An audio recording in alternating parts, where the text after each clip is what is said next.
Hello everyone, welcome back to run academy. So देखिए, आप already जानते हैं कि हम क्लास 10th आईसीएसई केमिस्ट्री का जो प्रीवियस ईयर क्वेश्चंस हैं उनको हम डिस्कस कर रहे हैं, और इस बार हम previous year question acid basis and salts के डिस्कस कर रहे हैं। अगर आपने इन के जितने भी टॉपिक्स हैं, अगर उन सभी टॉपिक्स के ऊपर डिटेल में वीडियो देखनी है तो आप मेरे चैनल में जो प्लेलिस्ट बनी है वहाँ पे जाइए। हर एक की मैंने सेपरेट प्लेलिस्ट बनाई हुई है, हर एक चैप्टर की। उसके अंदर मैंने हर एक टॉपिक के ऊपर वीडियो बनाया हुआ है, तो थोड़ा डिटेलिंग में वहाँ पे बताया गया है कि ऐसा जो हो रहा है वो क्यों हो रहा है। अब इस वीडियो के जो पर्पस है वो सिर्फ इतना ही है कि हमारे जो प्रीवियस क्वेश्चन है वो हमें पता लग जाए कि भाई किस टाइप के क्वेश्चन हमारे आते हैं और हमें कैसे तैयारी करनी है। ठीक है ना। और अगर आप इस चैनल पे नए हो और अगर आपने अभी तक इस चैनल को सब्सक्राइब नहीं किया तो काइंडली पहले तो आप सब्सक्राइब कर दीजिए। और दूसरा, अगर आपको ये वीडियो आपके अंदर एक वैल्यू लेके आ रही है, अगर आपको आपकी जिस लिए आपने ये वीडियो सर्च करी अगर आपका वो पूरा हो रहा है तो इस वीडियो को लाइक भी कीजिए, ताकि जो हमारे यूट्यूब है उनके एल्गोरिथम को समझ में आए कि आपको हमारी जो वीडियो है वो पसंद आती है। और हाँ, ऊपर जितने भी चैनल और जो पेजेस दिए गए हैं उनकी जो लिंक से डिस्क्रिप्शन बॉक्स में डाल दिए हैं। तो बिना कोई टाइम वेस्ट किए चलिए शुरू करते हैं।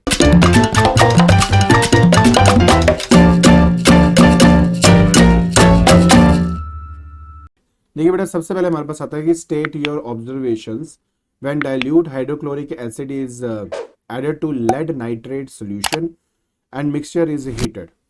देखिए, जब भी हम लेड नाइट्रेट सॉल्यूशन के साथ जब अपने हाइड्रोक्लोरिक एसिड को हम ऐड करते हैं तो उससे हमारे को एक प्रेसिपिटेट मिलता है, दैट इज लेड क्लोराइड का। और यही चीज़ हमें यहाँ पे देखने को मिलेगी। ये देखिए, ये मेरा लेड क्लोराइड है, दैट इज PbCl2, जो एज ए प्रेसिपिटेट हमें मिलता है इस रिएक्शन के अंदर। यहाँ पर हमारे पास लेड नाइट्रेट है, उसको हमने HCl से रिएक्ट कराया और हीट है तो इसलिए ट्रायंगल यहाँ लगाया हुआ है। अब क्योंकि ये प्रेसिपिटेट है इसलिए नीचे हमने एरो को दिखाना है, साथ में बनेगा the nitric acid, that is HNO3। इस रिएक्शन को पहले ढंग से आप देख लीजिए। एक बात ना आप लोग समझने की कोशिश करो कि जब आप मेरे इस तरह की वीडियो को देखते हो, मतलब जिसमें हम क्वेश्चन आंसर डिस्कस करते हैं, तो पहले तो ट्राई किया करो कि खुद हर क्वेश्चन का आंसर दिया करो।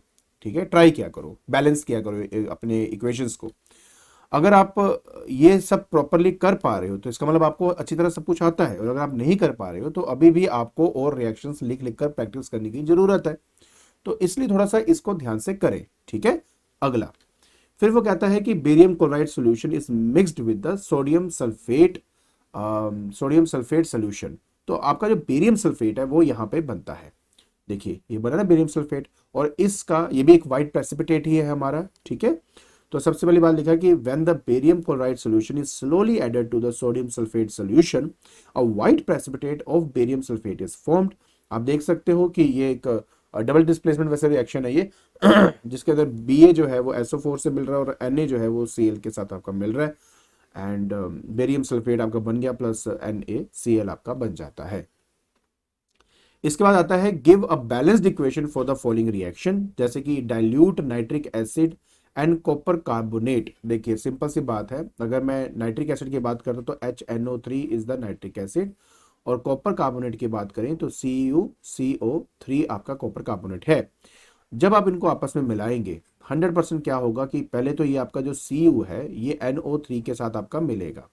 ठीक है, तो ये बनेगा कॉपर नाइट्रेट, और साथ में यहाँ पे आ जाएगा ट्वाइस। पहली बात तो ये है। दूसरा, आपका यहाँ पर बनेगा पानी, और तीसरा यहाँ पर कार्बन डाइऑक्साइड बनेगा।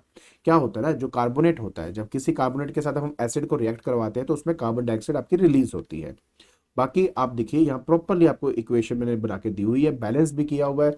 काइंडली उसको देखें और आपको समझ में आ जाएगा। नेक्स्ट है सिल्वर नाइट्रेट का जो सोल्यूशन है और सोडियम क्लोराइड का सोल्यूशन है आपका। अब देखिए, जब सिल्वर नाइट्रेट को हम सोडियम क्लोराइड के साथ मिलाते हैं तो डबल डिस्प्लेसमेंट वही वाली बात होगी कि Ag जो है वो Cl से जुड़ गया, Na मेरा NO3 के साथ जुड़ गया, और इस तरह से इक्वेशन आपकी कंप्लीट हो जाती है। फिर हमारे पास आता है select from the list given A to E। यहाँ पे सब आपको दिए हुए हैं। कहता है कि one substance in each case which matches the description given in part 1 and 2।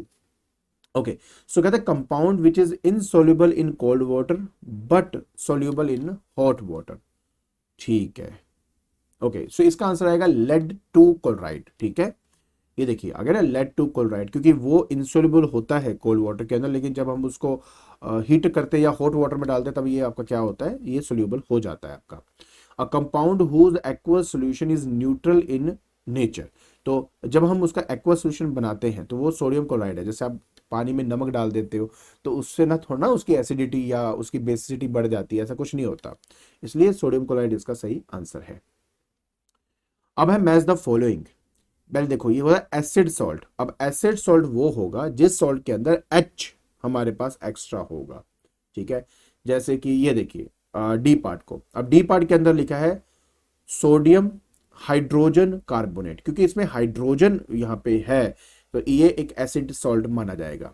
दूसरा नॉर्मल सॉल्ट, नॉर्मल सॉल्ट वो है जो एक एसिड और बेस को मिला के डायरेक्टली बना है, तो ये वाला सोडियम कार्बोनेट, ये इसका सही आंसर होगा। तो देखते हैं, सबसे पहले तो आ गया हमारे पास सोडियम हाइड्रोजन कार्बोनेट जैसे बताया, और दूसरा सोडियम कार्बोनेट आपके सामने है। फिर हमारे पास आता है कि from the formula listed below choose one in each case corresponding to the salt having the given description AgCl, CuCO3, जैसे कॉपर सल्फेट, कॉपर कार्बोनेट ये दिया हुआ है, ये तो क्रिस्टल दिया हुआ है आपका KNO3, NaCl, NaHSO4। सो NaHSO4 ये आपका एसिड सॉल्ट होगा क्योंकि इसमें एक H प्रेजेंट है, तो ये एसिड सॉल्ट है। एंड इनसोल्युबल क्लोराइड, क्लोराइड देखो NaCl तो होता है सोल्यूबल, को दिक्कत नहीं, तो AgCl आपका सही आंसर है। तो देखिए ये पहला आ गया, ये दूसरा आ गया। देखो बहुत इजी होता है, अगर आप ध्यान से देखोगे तो आप इसके आंसर दे पाएंगे, कोई इतनी मुश्किल नहीं है ये। देखिए बेटा अब हमने बात करनी है 3 मार्क्स के क्वेश्चन की, बहुत ही ज़्यादा सिंपल है। सबसे पहले तो बात करते हैं, that is question number 21, right. So देखिए बेटा जब हम क्वेश्चन नंबर 21 में आते हैं, कहते हैं कि give the balanced chemical equation for the following conversion A, B and C। मतलब आपको इसमें यह बताना है कि अगर आयरन से मुझे आयरन 3 क्लोराइड चाहिए तो A मतलब इसमें मुझे क्या ऐड करना पड़ेगा, सिमिलरली B, सिमिलरली C। अब देखिए आयरन से आयरन 3 क्लोराइड बनाना आसान है। उसके लिए क्या करना पड़ता है कि आपके आयरन को अच्छे से गर्म करिए, उसमें से जो ड्राई आपका क्लोरीन है वो पास कर दीजिए, आपको ऑटोमेटिकली आपका आयरन 3 क्लोराइड आपको मिल जाता है। तो ये कुछ आपको ऐसा मिलेगा।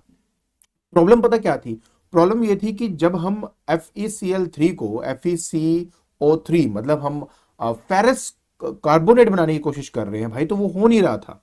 क्यों, उसका रीजन है, देखिए अगर आप फेरिक 3 क्लोराइड से अगर इसको कन्वर्ट करते हो तो उसके अंदर हमें सोडियम कार्बोनेट डालना पड़ता है। अब अगर मैं सोडियम कार्बोनेट डालूंगा तो वो मुझे देगा दैट इज फेरिक कार्बोनेट, ना कि फेरस देगा। इस चलते अगर आपके मन में आ रहा है ना कि सर NaCl प्लस फेरस करके बैलेंस कर दीजिए, तो बैलेंस नहीं होता, आप करके देखना, you will get to realise that मैं क्या बात कर रहा हूं। तो इसलिए फिर भी क्योंकि ये क्वेश्चन हमें दिया हुआ है, इसलिए मैं आपको इसका तरीका बताता हूं कि कैसे किया जा सकता है। इसके लिए ये तरीका है, जैसे कि आयरन को पहले हम अपने सल्फर से रिएक्ट कराएंगे जिससे हमारे पास फेरस सल्फाइड बन जाएगा। जब वो फेरस सल्फाइड बन गया उसके बाद हम उसको कार्बोनिक एसिड के साथ मिलाएंगे, तब जाकर ये आपका बनेगा फेरिक कार्बोनेट, और हाइड्रोजन सल्फाइड जो है वो आपका एज अ गैस इवॉल्व होगा। This is the way how we can make this, otherwise direct आप एक तरीके से नहीं कर सकते इस चीज को। फिर आता है बेटा हमारे पास पार्ट सी। आई होप बात समझ गए होंगे आप, है ना। अब आता है बेटा हम पार्ट सी में। अब पार्ट सी तो बहुत सिंपल है यार, फेरिक कार्बोनेट को हम जो नाइट्रिक एसिड है उसके साथ रिएक्ट करवा देंगे तो ऑटोमेटिकली हमारे पास ये जो फेरस नाइट्रेट है वो हमें मिल जाता है। तो दिस इज द वे, आप देख सकते हो। तो फेरस नाइट्रेट हो गया। बी पार्ट के अंदर वैसे तो मुझे सोडियम कार्बोनेट डालना चाहिए था, बट सोडियम कार्बोनेट से रिएक्ट करके वो एग्जैक्टली डायरेक्टली नहीं बनाता, उसके बावजूद हमारे पास हम फिर कार्बोनिक एसिड देंगे और ए के लिए यहाँ पे क्लोरीन होगा। अगर आपको डायरेक्ट रिएक्शन बैलेंस होकर मिल जाती है प्लीज कमेंट बॉक्स में बता के डाल देना, मैं अगर हो सका तो फिर मैं चेंजेस कर दूंगा, डोंट वरी, ठीक है। बट मैंने बहुत देखा है, बैलेंस करके देखा है मैंने बहुत बार, और मेरे को ये बैलेंस होते हुए नहीं दिखा जब डायरेक्ट सोडियम कार्बोनेट के साथ उसको मिलाते हैं। तो अब हम बात करेंगे क्वेश्चन नंबर 22 की। कहता है कि lead sulphate from lead carbonate.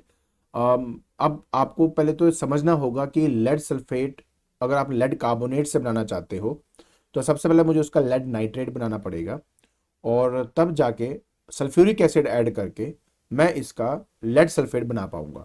मतलब क्या, ये देखिए मेरे पास लेड कार्बोनेट है, मैंने नाइट्रिक एसिड का इस्तेमाल किया, तो ये बन गया लेड नाइट्रेट, साथ में पानी, साथ में कार्बन डाइऑक्साइड।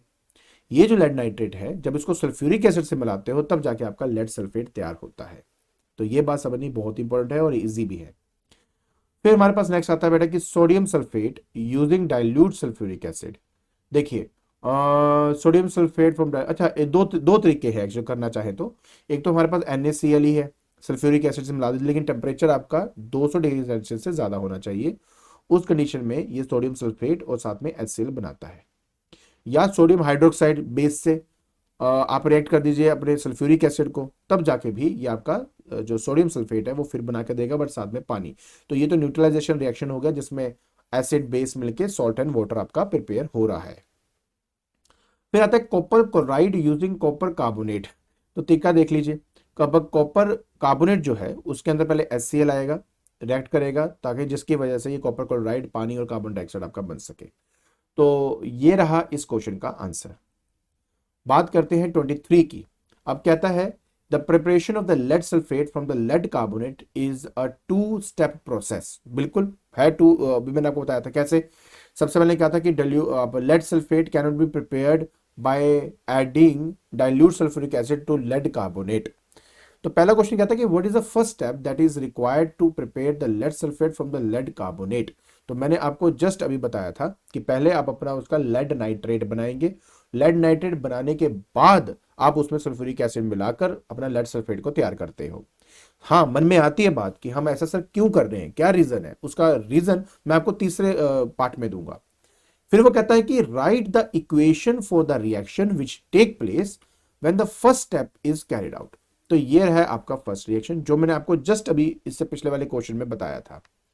कहता है why is the direct addition of dilute sulphuric acid to lead carbonate an impractical method of preparing the lead sulphate. Reason है क्योंकि देखो, जब हम सल्फ्यूरिक एसिड को लेड कार्बोनेट के साथ डायरेक्टली रिएक्ट करवाते हैं तो जो लेड सल्फेट हमारा बनता है वो इनसोल्यूबल होने की वजह से हमारे लेड कार्बोनेट के ऊपर ही डिपॉजिट होना शुरू हो जाता है, जिसकी वजह से रिएक्शन आपकी स्टॉप हो जाती है।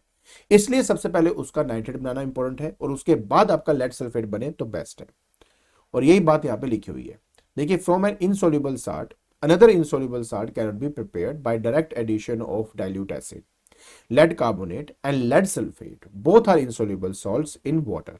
So when the dilute sulfuric acid is added to lead carbonate, lead sulfate formed which deposits on the remaining lead carbonate and stops the further reaction to take place. तो इस तरीके से आपने अपना आंसर लिखना है। 24 कहता है the question 1 to 3 refer to the following salt solution listed A to F। ठीक है, दिया हुआ है copper nitrate, copper 3 chloride, magnesium sulphate, iron 2 sulphate, lead nitrate and zinc chloride. Okay, कहते हैं which two solution will give a white precipitate when treated with dilute hydrochloric acid form by the barium chloride solution. तो barium chloride solution के साथ यार एक तो आपका बनाता है ये आयरन सल्फेट्स होते हैं ना, ये बेरियम सल्फेट जो बनता है ना वो व्हाइट प्रेसिपिटेट का होता है। तो एक तो हो गया लेड सल्फेट, एक हो गया मैग्नीशियम सल्फेट। तो सल्फेट जिसमें लगा हुआ वो इसका आंसर होगा। फिर कहता है which two solution will have a white precipitate when treated with dilute nitric acid form by the silver nitrate solution, form by silver nitrate solution. हाँ, तो ये तो हो गया हमारे पास क्लोराइड वाले, क्लोराइड क्योंकि बेरियम ये बनेगा आपका सिल्वर नाइट्रेट। हाँ ठीक है, ये क्लोराइड वाले है, आयरन 3 क्लोराइड और ये जिंक क्लोराइड, ये इसका आंसर बनेगा। Which solution will give the white precipitate when either dilute hydrochloric acid or sulfuric acid is added to it? तो वो आपका लेड नाइट्रेट ही होता है जो ऐसा करता है। तो देखिए, पहला आ गया B एंड E जो बताया था, दूसरा आ गया C एंड F, हाँ ठीक है, क्लोराइड्स वाले होते हैं, डन। और लास्ट आपका आ गया लेड नाइट्रेट। तो इस तरीके से आपने इस क्वेश्चन का आंसर देना था। अब हम बात करेंगे बेटा क्वेश्चन नंबर 25 की। वो कह रहा है कि choose the substances from the list given below and write the balanced chemical equation for the reaction which would be used in laboratory to obtain the following salts। ये salts मुझे बनाने हैं, ये सब कुछ आपको दिया हुआ है, इनकी कॉम्बिनेशन बनाइए और अपना आंसर निकालें। पहला आता है सोडियम सल्फेट। तो सोडियम सल्फेट बनाने का तरीका है कि सोडियम कार्बोनेट को आप डाइल्यूट सल्फ्यूरिक एसिड के साथ रिएक्ट करवा दो। जैसे आप ऐसा करोगे आपको जो है रिक्वायर्ड आंसर आपको मिल जाएगा। तो आप देख सकते हो, टेम्परेचर याद रखें ग्रेटर देन 200 डिग्री सेल्सियस आपका होता है। उसके बाद नेक्स्ट आता है जिंक कार्बोनेट। अब इसके लिए कुछ नहीं करना, जिंक नाइट्रेट ले लीजिए और सोडियम कार्बोनेट कर लीजिए, इससे होता है डबल डिकम्पोजिशन रिएक्शन होती है। देखो कुछ चीज़ें जो है ऑफ कोर्स आपके इस बार के सिलेबस में नहीं है, बट मुझे सारे करवाने पड़ते हैं, बिकॉज नेक्स्ट टाइम फिर चेंजेस हो जाते हैं, तो फिर ये करवाने पड़ेंगे, तो बार बार ये चेंजेस ना करूँ, तो मैं सभी के आंसर आपको दे रहा हूँ। तो देखिए यहाँ पे आ गया जिंक नाइट्रेट और सोडियम कार्बोनेट, जैसे मैंने आपको कहा था रिएक्ट हो रहा है, तो देखिए ये आपका बन गया। उसके बाद नेक्स्ट आ रहा है बेटा कॉपर टू सल्फेट। तो कॉपर टू सल्फेट के लिए काम करते हैं, कॉपर टू कार्बोनेट ले लेते हैं और सल्फ्यूरिक एसिड को मिला देते हैं। तो वही यहाँ पे होगा, देखो आ गया ना, कॉपर टू सल्फेट बनाने के लिए कॉपर कार्बोनेट लिया, सल्फ्यूरिक एसिड लिया, इनको आपस में मिलाया और आपके पास तैयार हो जाता है आपका required answer. Iron to sulphate तो बड़ा इजी है, ये डिस्प्लेस कर देता है हाइड्रोजन को, आयरन तो इसलिए हम क्या करेंगे, सीधा आयरन लेंगे और उस आयरन को सल्फ्यूरिक एसिड से मिला दोगे तो वो उसके हाइड्रोजन को रिप्लेस कर देगा और खुद फेरस सल्फेट बना देगा। तो ये है आपका required answer. So I hope आज के लेक्चर के अंदर जो जो क्वेश्चन हमने डिस्कस किए हैं वो आपको अच्छी तरह समझ में आ गए होंगे।